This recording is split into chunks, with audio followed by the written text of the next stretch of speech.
Dear students, this is your teacher Rubaika Deel. How are you all? Hope so सब खैरियत से होंगे।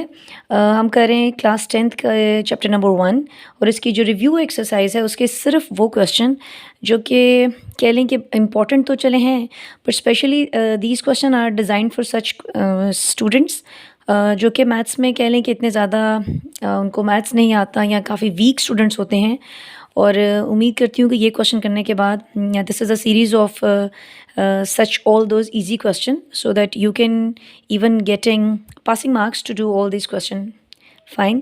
So this is the question number 2 of the review exercise. और उसका भी पहला क्वेश्चन नहीं है बल्कि इसका सेकंड पार्ट है। And this is 5x square is equal to 15x।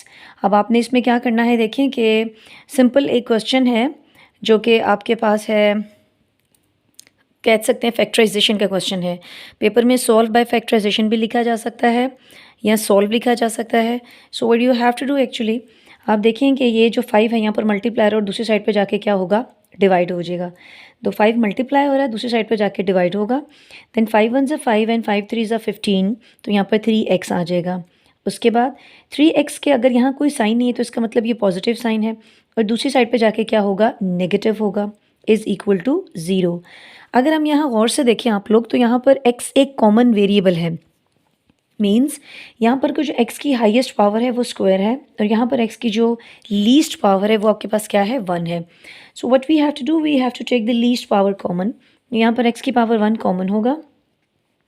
2x हैं, इसका मतलब एक आपने कॉमन ले लिया और एक यहाँ पर जो रह जाएगा -3।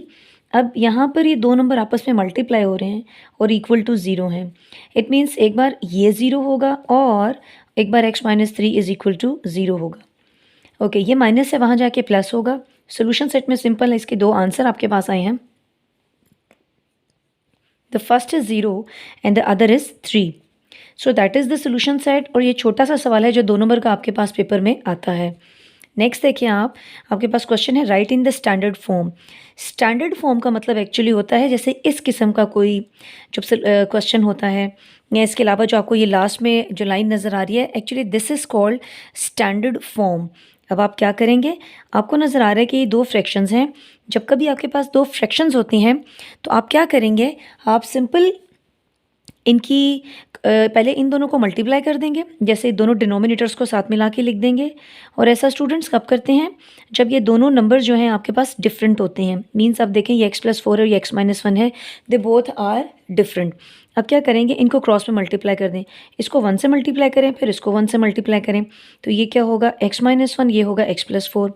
अब अगर आप गौर से देखें तो ये x+x क्या होगा, 2x, और 4 में से 1 करेंगे तो क्या आएगा, 3। उसके बाद अब ये क्या आपने करना है, ये चीज़ एज इट इज़ आ गई। इसको सॉल्व करने के बाद यहाँ पर आपने क्या करना है, इसको मल्टीप्लिकेशन कर दें। मैंने आप लोगों के लिए बहुत सिंप्लीफाई करके ऐसे लिखा है कि पहले x को लिखें पूरी की पूरी ब्रैकेट एज इट इज़, फिर +4 को लिखें और पूरी की पूरी ब्रैकेट एज इट इज़। अब आप क्या करेंगे, अब ये जो न्यूमरेटर है जिसको हम ये ऊपर वाली साइड कहते हैं, ये वैसे ही आ जाएगा, x² -x +4x और प्लस माइनस माइनस 4 1 ज़ार 4 इज इक्वल टू 3। फर्दर देखें, x² as it is, plus minus minus 4 में से 1 माइनस करेंगे 3 आएगा, ग्रेटर नंबर का साइन लगा देंगे, -4 इज इक्वल टू 3। अब क्या करेंगे, ये सारी चीज़ यहाँ डिवाइड हो रही है और उस तरफ 3 के साथ जाके क्या होगा, मल्टीप्लाई। 3 1 ज़ा 3, 3 3 ज़ा 9, 3 4 ज़ा 12। अब जो आपकी ये राइट साइड पर टर्म है इसको यहीं रहने दें, बाकी यहाँ की हर चीज़ को उठा के दूसरी तरफ ले जाएं। मीन्स ये +2x है, वहाँ पर -2x होगा, ये +3 है, यहाँ पर -3 होगा। अब ये वैसे ही आ गया, plus minus minus 9 - 2 that is 7x, minus minus plus, और ये आएगा -9। ठीक है, wait a minute, this is plus minus minus 7 आ गया, और ये आएगा 15, माइनस प्लस क्या होगा, माइनस, तो ये आपके पास आएगा 15 is equal to 0। So this is your standard form. ये आपके पास एक स्टैंडर्ड फॉर्म आ गई है, एक सॉल्व होकर चीज़ आपके पास सामने नज़र आ गई है। उसके बाद देखें इसका जो ये क्वेश्चन है, इस क्वेश्चन में हम क्या करेंगे, ये भी आप you will be lucky enough if you will get this question in your exam कि write the names of the method for solving the quadratic equation. आप वो सारे मेथड बताएं जो एक क्वाड्रेटिक इक्वेशन को सॉल्व करने के लिए अवेलेबल हैं, या जो जिस तरीके से आप उनको सॉल्व करना है उन मेथड्स के नाम सिंपल बताने हैं। You don't have to solve them, you simply have to tell them the names. The number 1 is factorization, number 2 is completing square and the last is quadratic formula. आपके पास ये 3 मेथड्स हैं जो कि आप सॉल्व करेंगे क्वाड्रेटिक इक्वेशन को, and that's it, और कुछ भी नहीं करना, and you will just get 2 marks for this question. और ये MCQs में भी पूछा जा सकता है, तो वहाँ पर आप सिंपल लिख देंगे, ऑप्शन में आपके पास होगा 1 होगा, 2 होगा, 3 होगा, 4 होगा, और आप सिंपली लिख देंगे 3। चलें, we are going to move towards the next question, that is, ये देखें यहाँ पर सिंपल क्वेश्चन है, इसको भी फैक्टराइज करेंगे आप। आपने करना क्या है, इसको यहाँ पर देखें, ये स्क्वायर है, स्क्वायर को ख़त्म करने के लिए you have to apply square root, taking square root on both side, आप मेंशन करें ऑन बोथ साइड। यहाँ पर स्क्वायर रूट अप्लाई करेंगे, ये इससे कैंसिल हो गया। 9 का जो स्क्वायर रूट होता है वो 3 है, और 4 का क्या है, 2 है। स्टूडेंट्स, आप देखें, you are enough lucky one कि हमारे यहाँ सिस्टम में आपने कैलकुलेटर आप यूज़ कर सकते हैं। तो कुछ ऐसे भी केसेस होते हैं, कुछ ऐसे बच्चे होते हैं जिनके लिए छोटी छोटी कैलकुलेशन करना भी बहुत मुश्किल होता है। So simply what you have to do, just use your calculator and write the value, और आप स्क्वायर रूट में ये वैल्यू लिखें, you will simply and directly get this number, और आप प्लस माइनस लगाएंगे। अब देखें, 2 वैल्यूज़ हैं, एक दफ़ा पॉजिटिव और एक दफ़ा नेगेटिव। अब ये नंबर लिखिए प्लस के साथ, दोबारा ये नंबर लिखिए माइनस के साथ। अब ये -1/2 है, वहाँ जाके क्या होगा, +1/2। पहले हम इसको सॉल्व कर लेते हैं, फिर हम इसको सॉल्व कर लेंगे। अब देखें, ये दोनों फ्रैक्शंस हैं, बीच में पॉजिटिव साइन है, और लकीली दोनों का डिनोमिनेटर बिल्कुल सेम है। अगर कभी ऐसा हो जाए तो ये जो सेम नंबर है इनको आप वैसे ही लिख दें। ऐसा कब होगा कि जब दोनों सेम होंगे, और फिर 3 + 1 कर दें, या आप क्लास 4-5 से पढ़ते आ रहे हैं, इस तरह से करें। और अगर मतलब जो मेरे स्टूडेंट हैं, मैं उनको, देयर इज़ अनदर वे कि आप इसको ऐसे भी कर सकते हैं, 3/2 + 1/2। अगर आपको वो मुश्किल लगे तो तरीका ये भी करेंगे तो आंसर सेम होगा। 2 2s are 4, 2 3s are 6, and cross में मल्टीप्लाई करेंगे, 2 1s are 2, 6 + 2 8, and 4 4 1s are 4, 4 2s are 8। You will gate 2। देख लें, दोनों तरीक़ों से आंसर यही आ रहा है, चाहे ये कर लें चाहे वो कर लें, जो आपको आसान लगता है।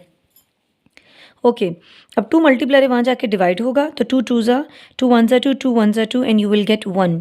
सिमिलरली यहाँ पॉजिटिव है, यहाँ पर क्या होगा, नेगेटिव होगा। ये -1/2 है, वहाँ पर क्या होगा, +1/2। 2 सेम है, मैंने बिल्कुल इसी तरीके से इसको किया है, आप चाहें तो ये तरीका भी कर सकते हैं। There will be no difference in the answer still will be same. Okay, this is 2 -3 + 1, minus plus minus 3 - 1 2। मैं सजेस्ट करूँगी, क्योंकि आपने देखा होगा ये इतनी ईजी क्वेश्चन है, मतलब उन स्टूडेंट्स के लिए स्पेशली, अगर आपके पास, अगर आपको मुश्किल लगती है ये सारी कैलकुलेशन, मैं फिर बोलूँगी try to use your calculators. -2, 2 2 से कैंसिल होगा, यू विल गेट -1। 2 मल्टीप्लाई है, वहाँ जाकर क्या होगा, डिवाइड। ये इसके 2 आंसर आ गए, क्योंकि हमें solve, remember dear students, whenever you have this solve in the question just like this, it means you have to find the value of x. just keep in your mind whenever there is a word solve, तो आपने x की value find करनी है। So this is the solution number 1, -1/2. Don't forget to write the solution in this way to get a proper or full marks actually. Now we're going to move towards the other question. But यहाँ पर ये जो इसके question है, सिर्फ एक और question रह गया है जो आपने करना है, जो कि है नंबर 4। समहाउ ये भी क्वेश्चन इंपॉर्टेंट है, लाइक ये एक शॉर्ट क्वेश्चन है, ये 1.4 का कैटेगरी है, एक उसी का क्वेश्चन है। क्योंकि ये रिव्यू है तो एक सिंपल सा क्वेश्चन उन्होंने दिया हुआ है, आप गौर से देखें तो इस इक्वेशन को बोलते हैं रेडिकल इक्वेशन। मैं बात कर रही हूँ इस नंबर 6 की, इसको बोलते हैं रेडिकल इक्वेशन। अब आप क्या करेंगे, आपको स्क्वायर रूट ख़त्म करना है, टेकिंग स्क्वायर बोथ साइड पे आप स्क्वायर अप्लाई करेंगे, और यहाँ पर स्क्वायर अप्लाई करने के बाद, क्योंकि स्क्वायर रूट है और स्क्वायर रूट का जो ऑपोजिट है वो स्क्वायर है, taking square both side, not square root, because you have already square root. Okay, then ये स्क्वायर रूट से कैंसिल हो गया, एज इट इज़ आ गया, यहाँ एक्स के ऊपर स्क्वायर आएगा। इक्वेशन को नॉर्मल कर लें, लाइक एक्स स्क्वायर को यहीं रहने दें, 3x यहाँ प्लस है, वहाँ पर क्या होगा माइनस, 18 प्लस है, वहाँ पर क्या होगा माइनस। अब देखें इसके हम बनाएंगे फैक्टर्स। 6 3s आर 18, 6 में से 3 माइनस करेंगे तो क्या आपके पास आएगा 3। यहाँ से आपके पास x कॉमन आ रहा है, यहाँ से आपके पास 3 कॉमन आ रहा है। 3 1 3, 3 6 आर 18। अब चेक करें, x माइनस 6 कॉमन आ रहा है और फिर x प्लस 3 लिखेंगे। एक बार x minus 6 is equal to 0 और एक बार x plus 3 is equal to 0। ठीक है, इसकी चेकिंग भी करनी होती है, बल्कि मैं ये सजेस्ट करूँगी कि ये क्वेश्चन अगर किसी बच्चे को फैक्टराइजेशन नहीं आती, so you can skip this question, but if you are enough capable to do this question, let me know कि मैं इस तरह के और भी क्वेश्चन आपको बता दूं। अब इसकी चेकिंग भी करनी है, लेकिन मैंने ये क्वेश्चन कंप्लीट नहीं किया इन ऑर्डर के अगर आपको ये चीज़ समझ आ गई है then let me know how to do the checking. Now अब नेक्स्ट मूव करते हैं। ये भी शॉर्ट क्वेश्चन कंसिडर होंगे। You will be lucky enough अगर ये क्वेश्चन लॉन्ग में आ जाए। ये 1.2 क्वाड्रेटिक जो इक्वेशन को बाय क्वाड्रेटिक फॉर्मूला सॉल्व करने का जो तरीका है, ये बहुत सिंपल क्वेश्चन है और इजीली सारे बच्चे जो हैं, no matter they are good in maths और they are not good in maths, because there are some students कि अगर उनको मुश्किल लग रहा है लेकिन ये ईजी सवाल है कि वो कर भी सकते हैं और अगर एग्जाम में आए so easily they can get there marks. So here is the question, ये आपके पास क्वेश्चन है यहाँ पर। अब आपने क्या करना है, this is nothing actually, just leave this thing. Okay, आप थोड़ा इसको अरेंज कर लें। ये देखें एक्स स्क्वायर माइनस है, वहाँ पर क्या होगा प्लस। 7x को यहीं रहने दें, ये +2 है, वहाँ पर क्या होगा माइनस। आप सारी चीज़ों को उठा के दूसरी तरफ ले आएँ। अब एक ही हर वो चीज़ जो एक्स स्क्वायर के साथ है वो a है, जो x के साथ है वो b है और जो बाकी रिमेनिंग है वो है c। यहाँ देखें यहाँ तक। अब आप फॉर्मूला यूज़ करेंगे जो आपके पास क्वाड्रेटिक फार्मूला है। Now you have to put the values, आप वैल्यूज़ पुट कर दें इसके अंदर। वैल्यूज़ देखें, ए की जगह बी और सी की वैल्यूज़ पुट कर दें सारी। बी की जगह वैल्यू पुट करें, फिर यहाँ पर भी बी की वैल्यू पुट करें, 4 ए की वैल्यू पुट करें, सी की value -7 plus minus 7 7 49 minus minus plus 4 2 8 divided by 2। अब इन दोनों को प्लस करें 57। 57 क्योंकि एक परफेक्ट स्क्वायर नंबर नहीं है तो इसको आप नहीं सॉल्व कर सकते, तो यही इसका क्या होगा आंसर होगा। और यूँ लिख दें इसका सोल्यूशन सेट। ये इस एक्सरसाइज का पहला क्वेश्चन है। इस वीडियो में सिर्फ ये क्वेश्चन है, नेक्स्ट में मैं इसके बाकी 5 क्वेश्चन कराऊंगी। वैसे तो काफ़ी सारे क्वेश्चन हैं 1.2 के, लेकिन मैं क्योंकि किसी और पैटर्न को फॉलो कर रही हूँ या मैं कुछ और बच्चों के लिए वीडियो बना रही हूँ, not for all but for those specially who are actually who feel difficulty in maths, तो हम सिर्फ ईजीएस्ट क्वेश्चन करेंगे। हम किसी डिफ़िकल्ट क्वेश्चन की तरफ या किसी लॉन्ग क्वेश्चन की तरफ मूव नहीं करेंगे। यहाँ तक आप करें, फिर in my next video I will show you the next 5th question. Okay dear students, take care. Khuda Hafiz.